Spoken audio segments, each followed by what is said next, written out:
جب انسان کی موت کا وقت قریب آتا ہے اور جیسے ہی حضرت ملک الموت اس کی روح قبض کرنے کے لیے آتے ہیں تو مرنے والا شخص مرنے سے چند منٹ پہلے، چند لمحات پہلے اپنے گھر والوں سے کچھ کہنا چاہتا ہے، لیکن اس کی آواز ہمیں سنائی نہیں دیتی ہے۔ آخر وہ کیا کہنا چاہتا ہے؟ اللہ تبارک و تعالیٰ نے قرآن مقدس میں ارشاد فرمایا فلولا اذا بلغت الحلقوم وانتم حینئذ تنظرون، کہ تم بڑے دعوے کرتے تھے کہ ہم جو چاہیں کر لیں، ہم تو جو چاہیں کر سکتے ہیں، ہمارے پاس پیسہ ہے، پاور ہے، طاقت ہے۔ تو اللہ فرماتا ہے اب یہ جو تمہارا گھر والا ہے مرنے کے قریب، اس کی روح اس کی حلق میں آ گئی، یعنی کہ اب اس کی روح کو ہمارے فرشتے نے کھینچ لیا۔ جو روح کھینچی جاتی ہے سب سے پہلے پیروں کے ذریعے سے وہ روح کھینچتی ہے اور اس کے بعد گھٹنوں میں آتی ہے۔ اگر کوئی گناہ گار بندہ ہوتا ہے تو غیب سے آواز آتی ہے کہ گناہ گار بندہ ہے، اس کی روح کو اس کے گھٹنوں میں روک دو اور مزید تکلیف کا سبب بناؤ۔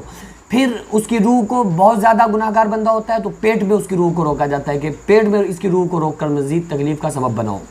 سینے میں ایک پیس ڈالنے والی چکی سی چل رہی ہوتی ہے اور حکم ہوتا ہے کہ اس کے سینے میں اس کی روح کو روک دیا جائے اور مزید تکلیف کا سبب پہنچایا جائے۔ اور اس کے علاوہ حلق میں اس کی روح کو جب آ جاتی ہے تو اللہ فرما رہا ہے فلولا اذا بلغت الحلقوم، کہ اس کی روح اس کے حلق میں آ گئی، اس کے جسم سے نکل گئی اور بس اس کی روح کو ہمارے فرشتے نکال لیں۔ تم بڑے دعوے کرتے تھے کہ ہم جو چاہیں کر لیں، پیسہ ہے، دولت ہے، عزت ہے، شہرت ہے، ہمارے حکم کے بغیر کچھ نہیں ہو سکتا، ہم سے سب ڈرتے ہیں، ہم جو چاہیں کر سکتے ہیں۔ اللہ فرما رہا ہے کہ دیکھو اب ہم اس تمہارے عزیز کو، اس کی روح کو ہمارے فرشتے نکال لیں، دم ہو تو اس کو روک کر دکھاؤ، ایک منٹ کے لیے تم اس کی زندگی کو بڑھا کے دکھاؤ۔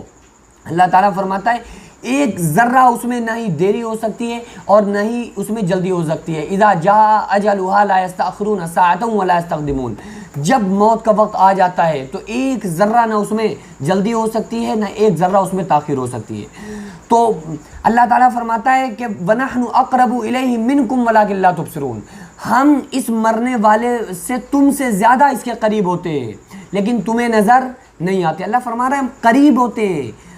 دوسری جگہ اللہ نے کیا فرمایا وَنَحْنُ أَقْرَبُ إِلَيْهِ مِنْ حَبْلِ الْوَرِيدِ، کہ اللہ تعالیٰ بندے کی شاہ رگ سے بھی زیادہ قریب ہے، جو مین رگ ہوتی ہے نا جس میں خون چل رہا ہے۔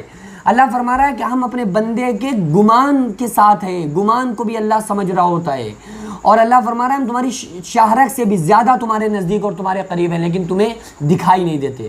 اللہ یہ ایک ایسی ذات ہے جس کے لیے دو متضاد چیزیں ہیں۔ ایک یہ کہ اللہ تعالیٰ اتنی دور کہ لا تخالطہ الظنون، جس تک خیال نہیں پہنچ سکتا۔ اللہ اتنی دور کہ اس تک خیال آپ اللہ کو سمجھنا چاہو، پڑھنا چاہو تو نہیں پڑھ سکتے کیونکہ خیالات کی دنیا سے بالا ہے، اور لا تراہ العیون، آنکھ دیکھ نہیں سکتی، ولا تخالطہ الظنون، خیالات کی دنیا سے بھی وہ اوپر ہے۔ اور دوسری جگہ اللہ خود فرما رہا ہے کہ میں تمہاری شاہ رگ سے بھی زیادہ قریب ہوں۔ وَإِذَا سَأَلَكَ عِبَادِي عَنِّي فَإِنِّي قَرِيب، اے میرے نبی صلی اللہ علیہ وسلم جب یہ آپ سے پوچھیں کہ اللہ کہاں ہے، آپ ان سے کہہ دیں کہ اللہ قریب ہے، تمہارے نزدیک ہے، تمہیں دیکھ رہا ہے، تمہارے ساتھ ہے۔ تو یہ اللہ تبارک و تعالیٰ نے ایک موت کا نقشہ ہمارے سامنے کھینچا، کس وجہ سے کہ ہمیں اپنی موت سے پہلے موت کی تیاری کرنا چاہیے۔ دیکھو انسان کے پاس کو اللہ تعالیٰ نے ایک تھوڑی سی زندگی دی، اور قرآن میں کیا فرمایا اعلموا انما الحیات الدنیا لعب ولہو وزینۃ وتفاخر بینکم وتکاثر فی الاموال والاولاد، کہ لوگوں جان لو یہ دنیا صرف اور صرف کھیل اور تماشا ہے، ایک زیب و زینت ہے۔ ایک کھیل اور تماشے سے اللہ نے اس دنیا کو تشبیہ دی۔ کیوں؟ آپ کوئی بچہ گیم کھیل رہا ہے، آپ نے اس سے کہا کہ بیٹا یہ گیم کھیلنا بند کرو، اسکول چلے جاؤ۔ ماں کہہ رہی بیٹا اسکول جاؤ، پڑھو گے لکھو گے تو بنو گے نواب، کھیلو گے کودو گے تو ہوگے خراب۔ لیکن اس بچے کے سمجھ میں نہیں آ رہا، بچہ کہہ رہا ہے کہ نہیں یہ گیم کو پار کر لینا ہی ہماری کامیابی ہے۔ وہ بچے کو کچھ نہیں سمجھ آ رہا ہوتا ہے، وہ سمجھ رہا ہوتا ہے کہ گیم، یہ پب جی کھیل رہے ہوتے ہیں نا لڑکے بچے، وہ یہ سوچ رہے ہوتے ہیں کہ پب جی میں جیت جانا، ٹاپ پہ آ جانا ہمارے لیے یہی کامیابی ہے۔ لیکن ماں کہہ رہی ہے بیٹا اس میں کچھ نہیں ہے، جب تک گیم ہے، جب تک موبائل ہے، جب تک تمہارا کھیل ہے، موبائل ختم تو تمہارا گیم ختم۔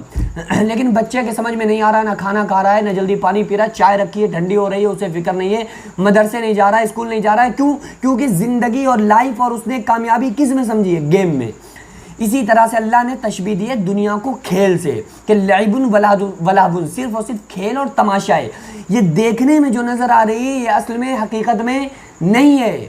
یہ جو ہمیں دکھ رہا ہے یہ ساری چیزیں، ایک پیر صاحب تھے، پہنچے اپنے مریدوں میں اور کہا کہ پیر صاحب آپ سے اگر ہمیں ملنا ہو تو ہم کہاں ہیں؟ تو کہا کہ جھوٹوں کے محلے میں آ جانا۔ تو وہ مریدوں کو ملنا ہوا تو آئے اور پوچھتے پھرے بتاؤ جھوٹوں کا محلہ کہاں ہے، جھوٹوں کا محلہ. لوگوں نے بڑا مذاق بنایا کہ شرم نہیں آتی تمہیں، جھوٹوں کا محلہ یہاں کہاں ہے، تم یہاں سب جھوٹے رہتے ہیں، تم بڑے آئے وہاں سے سچے. تو وہ بڑا پریشان ہو کر مریدین ان کے واپس ہونے لگے. تو دیکھا قبرستان کی طرف سے ان کا گزر ہوا تو دیکھا پیر صاحب بیٹھے. کہا پیر صاحب بارے پیر صاحب کیا پتہ بتایا آپ نے، جھوٹوں کا محلہ پوچھتے پوچھتے لوگوں نے الٹا ہمیں جھوٹا بتا دیا. تو پیر صاحب نے کہا یہ جہاں ہم بیٹھے یہ کیا ہے؟ کہا یہ تو قبرستان ہے. کہا کہ یہ لوگ جو قبرستان میں آج ہیں یہ جب دنیا میں تھے تو کیا کہتے تھے؟ ہمارا گھر، ہمارا مکان، ہماری بیوی، ہمارے بچے، ہمارا کاروبار، ہمارا بزنس. آج ان کے پاس کیا ہے؟ تو مریدوں نے کہا آج تو حضرت ان کے پاس کچھ بھی نہیں ہے. تو کہا پھر یہ جھوٹے نہیں ہیں تو اور کون ہے؟ سب دعوے کرتے تھے یہ ہمارا وہ ہمارا. روح نکلی کچھ ہی نہیں ہے. صرف انسان کے ساتھ، مرنے والے کے ساتھ 3 چیزیں جاتی ہیں، رشتہ دار اور مال، اعمال. تو رشتہ دار اور مال، چارپائی وغیرہ مال میں شمار ہے، یہ آ جاتی ہے، رشتہ دار آ جاتے ہیں، عمل ساتھ جاتے ہیں. تو جو ساتھ جانا ہے ہم نے اسے پیچھے چھوڑ دیا. تو میرے بھائی کم سے کم ہمیں اس بات کا خیال رکھنا چاہیے کہ پتہ نہیں کون سے وقت ہماری روح نکل جائے اور ہم قبر کے اندر پڑے ہوں. ہمیں اپنی موت کی فکر کرنی چاہیے. اللہ تعالیٰ سے دعا ہے کہ اللہ تبارک و تعالیٰ ہم تمام لوگوں کو اس دنیا میں نیک عمل کرنے کی اللہ تعالیٰ توفیق عطا فرمائے اور مکمل طرح سے شریعت مطہرہ کا پابند بنائے. وما علینا الا البلاغ. السلام علیکم ورحمۃ اللہ وبرکاتہ.